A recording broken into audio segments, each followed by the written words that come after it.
Kidney রোগ ও ঘন ঘন পেশাব থেকে মুক্তি পেতে লেবু দিয়ে একটি ওষুধ বানিয়ে খান, 7 দিনের ভিতরে আপনি ফলাফল পেয়ে যাবেন। মনে রাখবেন, আল্লাহ পাক রব্বুল আলামিন কিন্তু দুনিয়াতে অনর্থক কোনো কিছু সৃষ্টি করেন নাই। লেবুর ভিতরে কিন্তু অনেক ভিটামিন রয়েছে। ডক্টররা কিন্তু দেখবেন অনেক সময় লেবু খেতে বলে, জ্বর হলে মুখে কিছুই ভালো লাগে না, তখন কিন্তু অনেকেই লেবু খায়। লেবু খেলে দেখা যাচ্ছে তার খাবারের ভিতরে একটু রুচি আসে। আল্লাহ পাক রব্বুল আলামিন কোনো কিছু অনর্থক বানান নাই, প্রত্যেকটা জিনিসের ভিতরে কিন্তু শেফা রয়েছে। আল্লাহ পাক রব্বুল আলামিন নিজেই বলছেন, পবিত্র কোরআনুল কারীম খুলেন 4 নম্বর পারা 14 নম্বর পৃষ্ঠার 11 নম্বর লাইন, সূরা আল ইমরানের 191 নম্বর আয়াতে রব্বুল আলামিন বলেন, রব্বানা মা খালাকতা হাদা বাতিলা সুবহানাকা ফাকিনা আযাবান নার।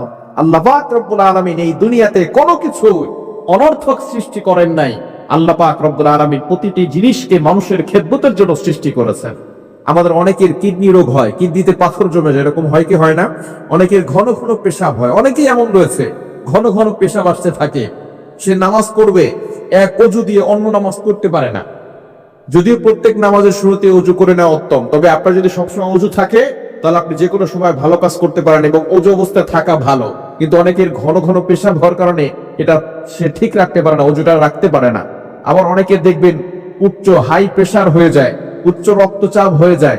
এই ধরনের সমস্যাগুলো যদি আমাদের ভিতরে দেখা যায়, তাহলে আপনি লেবু দিয়ে একটি কাজ করবেন, একটি ওষুধ বানিয়ে আপনি খেতে পারলে আল্লাহ পাক রব্বুল আলামিন অল্প কয়েকদিনের ভিতরে আপনাকে শেফা দান করে দিবেন।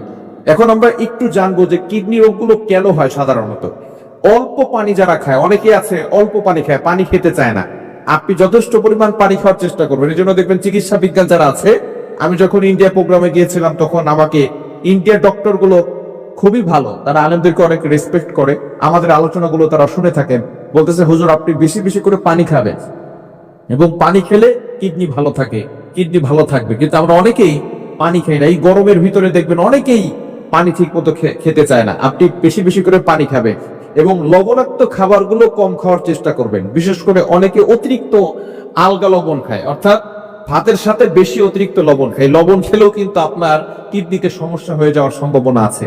এজন্য এই কাজগুলো থেকে আমাদেরকে দূরে সরে আসতে হবে। এখন কিভাবে আপনি লেবু দিয়ে ওষুধ বানিয়ে খাবেন?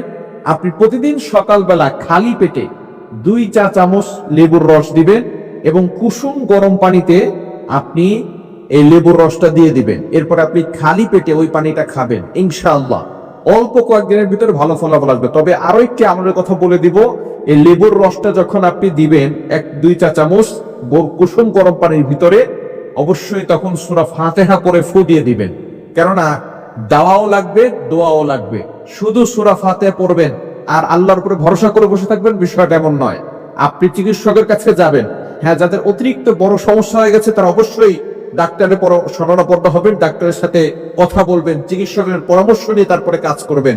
তবে যারা আলহামদুলিল্লাহ সুস্থ আছে, মোটামুটি পেটে ব্যথা হয়, বুঝতে পারতেছে যে কিডনিতে সমস্যা হচ্ছে, তারা এই কাজগুলো এবং কিডনিকে ভালো রাখার জন্য আগে থেকে এই কাজগুলো করতে পারেন। প্রতিদিন সকালবেলা আপনি লেবুর রস কুসুম গরম পানিতে লেবুর 2 চা চামচ রস দিয়ে সেই খাবারটা আপনি খাবেন ইনশাআল্লাহ খালি পেটে। দেখবেন আপনার চর্বি কমে যাবে, কিডনির রোগ ভালো হয়ে যাবে। আল্লাহ পাক রব্বুল আলামিন সকল ধরনের অসুস্থতা থেকে আপনাকে শেফা দান করে দিবেন এবং পেটের ভিতরে যত সমস্যা, সমস্যাগুলো দূর হবে। আল্লাহ তাআলা আমাদের সকলকে এই আমলটি করার তৌফিক দান করেন।